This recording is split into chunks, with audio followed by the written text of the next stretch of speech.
अंशिका, क्या कर रही हो तुम? पापा मैं स्टडी कर रही हूँ। अंशिका, लंच कर लेना। आज तुम्हारे लंच के लिए मैंने पिज्जा ऑर्डर किया है। थैंक्स पापा। और हाँ, तुम्हारी स्टेशनरी के अलावा तुम्हारे लिए बादाम भी ला दिया है। बादाम को रोज रात को भिंगा लेना और सुबह खा लेना। इससे क्या होता है कि मेमोरी स्ट्रांग होता है, और जब तुम्हारी मेमोरी स्ट्रांग होगी तभी तो अच्छे मार्क्स आएंगे और मेडिकल एंट्रेंस एग्जाम क्लियर करोगी। पापा मुझे कुछ कहना था। अरे मुझे पता है तुम्हें क्या कहना है, फीस के बारे में ना। तो सुन बेटा, मैंने तुम्हारे मेडिकल की तैयारी की क्लासरूम प्रोग्राम जो 10th के बच्चों के लिए है उसकी पूरी फीस भर दी है। अब बस तुम मन लगा के पढ़, तुम्हें डॉक्टर बन के हमारा सपना पूरा करना है। पर पापा मैं ये नहीं कहना चाहती थी। अच्छा अच्छा अच्छा, रुक रुक रुक, मैं समझ गया तू क्या कहना चाह रही है। तुझे नया ड्रेस चाहिए ना, वो मैंने ऑनलाइन ऑर्डर कर दिया है। देखा बेटी, मैं तुझे कितना समझता हूँ। पापा मुझे ड्रेस नहीं चाहिए। अरे तुझे ये नहीं चाहिए, वो नहीं चाहिए, तो क्या चाहिए? क्या कहना है तुझे, बोल। पापा वो बायोलॉजी मुझे कुछ खास समझ नहीं आती। अरे बेटा, अभी तो तुझे कुछ ही दिन गए हुए हैं तैयारी के लिए, क्लास गए हुए।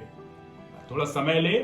और अगर तुझे बायोलॉजी समझ में नहीं आती है तो तेरे 9th क्लास में बायोलॉजी में इतने अच्छे मार्क्स कैसे आए?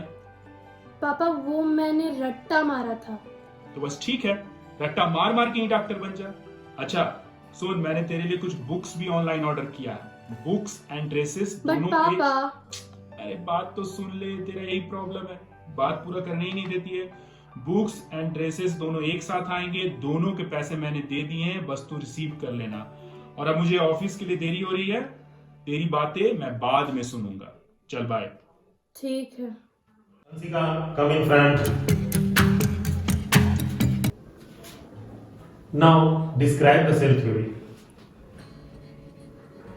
Sir I don't know. Okay, okay. What are the two basic type of cell? नहीं पता। नहीं पता? तुम्हें ये भी नहीं पता? इतने सिंपल क्वेश्चन बायोलॉजी के आंसर नहीं पता, पर तुम्हें पता है कि तुम मेडिकल की तैयारी कर रही हो। देखो तुम अभी क्लास 10 में हो, अभी तुम्हारे पास समय है। अगर बायोलॉजी समझ में नहीं आती तो ये डॉक्टर बनने का सपना छोड़ दो। Sorry sir.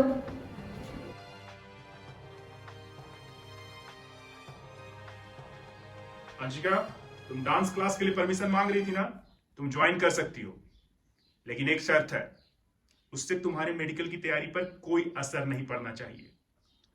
पापा मैं मेडिकल की तैयारी छोड़ रही हूँ क्योंकि मैं बायो में बहुत कमजोर हूँ। फिर वही बात। अरे मैं जानता हूं कि तुम बायोलॉजी में कमजोर नहीं हो, बस ये बात तुम्हारे मन में बैठ गया है। तुम्हें बस प्रैक्टिस चाहिए, और तुम ज्यादा प्रैक्टिस कर सको इसके लिए मैं तुम्हें एक टैब फोन खरीद दूंगा। ऑलराइट, ऑनलाइन पढ़ भी लेना और टेस्ट भी दे देना। पापा मैं बायोलॉजी में कभी इम्प्रूव नहीं हो पाऊंगी क्योंकि मुझे वो पसंद ही नहीं। पागल हो गई हो क्या? क्या क्या मुझे ये पसंद नापसंद क्या होता है?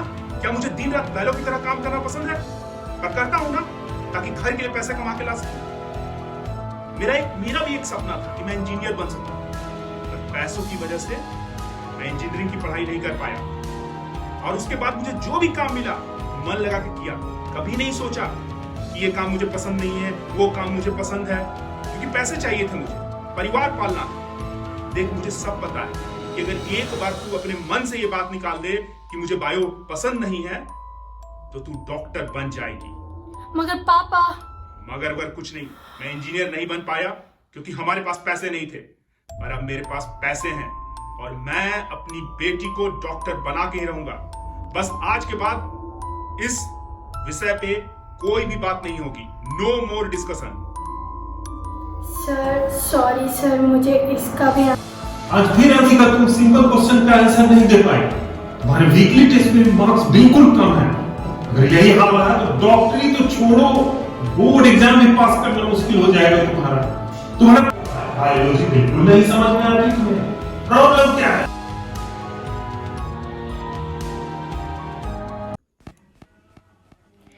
सर सही कह रहे थे, मैं बायोलॉजी में फेल हो गई हूँ। अब पापा को कैसे बोलूँ? You know, I used to think मेरा बच्चा इतना स्मार्ट है, इतना ब्राइट है, सब कुछ ठीक है, पर ऑब्वियसली सब कुछ ठीक नहीं था। कल रियलाइज हुआ मेरे मिलिंद, तरुण, निशांत जैसे और भी कई सारे बच्चे होंगे जो जिंदगी से कोप अप करते करते कहीं खो गए। हम पेरेंट्स अपने बच्चों की लंच और डिनर टाइम की जितनी फिक्र करते हैं, उतना जोर उनके दिल की बातें जानने में क्यों नहीं डालते? We know when they need extra tuitions, but we don't know if they need some serious counseling. Anshika, ये क्या है? प्री बोर्ड के रिजल्ट में तुम बायोलॉजी में फेल हो? ऐसा कैसे हुआ बेटा? आपको तो सब पता है ना कि मुझे क्या खाना है, क्या पढ़ना है, क्या चाहिए। तो आपको तो ये भी पता रहना चाहिए कि मैं फेल क्यों हुई। अंशिका, मैं तुझसे कुछ जानने की कोशिश कर रहा हूं। मुझसे बदतमीजी से मत पेश आओ। जवाब दो, क्या इस बार मन लगा के पढ़ाई नहीं किया था तुमने? पढ़ाई तो पूरी की और जैसा आपने बोला रट्टा भी मारा, लेकिन क्या? एक तो मुझे बायोलॉजी पसंद नहीं और 10th की बायोलॉजी सिर्फ रट्टा मारने से हो जाएगा? नहीं, ये जब आप मन लगा के पढ़ते हैं तो आप उस सब्जेक्ट को पसंद करने लगते हैं और यहां मैं सिर्फ रट्टा मार रही थी। इसलिए फेल हो गई तू? रट्टा मारने से तू फेल हो गई? बहाने बना रही है। अरे मैंने कोई कसर नहीं छोड़ी थी तेरी स्टडी इंप्रूव कराने के लिए। तुझे बेस्ट स्कूल और कोचिंग में पढ़ाया, तुझे महंगी मोबाइल खरीद के दी, तुझे कब कौन सा सामान चाहिए था, तुझे कौन सा क्लास ज्वाइन करना है, मुझे पहले से पता रहता था तुझे क्या खाना है, क्या नहीं खाना है, क्या पहनना है। हाँ पापा, आपको सब पता था मेरे को क्या खाना है, कहाँ जाना है, कौन सा कोचिंग क्लासेस लेना है, सब कुछ। बस एक चीज जानने में आप चूक गए, मेरा मन का बात। मैं लगातार बताने का कोशिश की आपको, पर आप कभी सुनना नहीं चाहे मेरा बात। अंशिका, शायद तुम ठीक कर रही हो बेटी। तुझे डॉक्टर बनाने की जिद में मैं बहरा हो गया था। अब तो मुझे लगता है कि हम पेरेंट्स कभी कभी अब बच्चों को अपना अधूरा प्रोजेक्ट पूरा करने वाला मशीन समझ लेते हैं, पर ये गलत है। हमारे बच्चे कोई प्रोजेक्ट या मशीन नहीं है। हम जैसे रट्टा मार मार के पास हुए और आज रोज रट्टा मार मार के काम कर रहे हैं, सिर्फ और सिर्फ पैसों के लिए। उन्हें भी बस हम रट्टा मारने वाला मशीन बनाना चाहते हैं। लेकिन अब नो मोर रट्टा। अंशिका, अब तू वही पढ़ेगी और करेगी जिसमें रट्टा मारने की जरूरत ना पड़े, जो तू दिल से पढ़ सके और दिल से कर सके। थैंक यू पापा।